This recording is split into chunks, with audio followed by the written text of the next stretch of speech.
بسم اللہ الرحمن الرحیم۔ قرآن کا 5واں صفحہ، سورہ بقرہ، آیت 25 تا 29۔ آج کے اس ترجمے کا ثواب تمام شہدائے ملت جعفریہ، بالخصوص استاد سبط جعفر زیدی شہید کی روح کو ہدیہ کرتے ہیں۔ بنام خدائے رحمان و رحیم، اور ان لوگوں کو خوشخبری سنا دیجئے جو ایمان لائے اور جنہوں نے نیک اعمال انجام دیے کہ ان کے لیے بہشت کے باغات ہیں جن کے نیچے نہریں جاری ہوں گی۔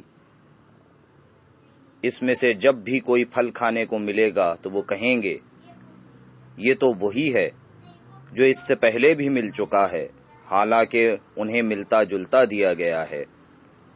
اور ان کے لیے جنت میں پاک بیویاں ہوں گی اور وہ اس میں ہمیشہ رہیں گے۔ اللہ کسی مثال کے پیش کرنے سے نہیں شرماتا، خواہ مچھر کی ہو یا اس سے بھی بڑھ کر چھوٹی چیز۔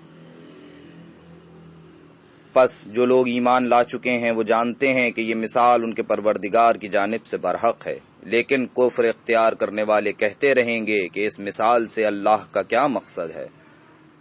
اللہ اس سے بہت سوں کو گمراہ کر دیتا ہے اور بہت سوں کو ہدایت کرتا ہے، اور وہ اس کے ذریعے صرف بدعمالوں کو گمراہی میں ڈالتا ہے۔ جو فاسقین اللہ کے ساتھ محکم عہد باندھنے کے بعد اسے توڑ دیتے ہیں اور اللہ نے جس رشتے کو قائم رکھنے کا حکم دیا ہے اسے قطع کر دیتے ہیں اور زمین میں فساد پھیلاتے ہیں، یہی لوگ نقصان اٹھانے والے ہیں۔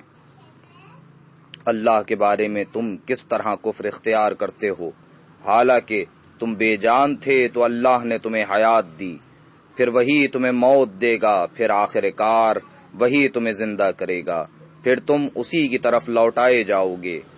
وہ وہی اللہ ہے جس نے زمین میں موجود ہر چیز کو تمہارے لیے پیدا کیا، پھر آسمان کا رخ کیا تو انہیں 7 آسمانوں کی شکل میں بنا دیا، اور وہ ہر چیز کا خوب جاننے والا ہے۔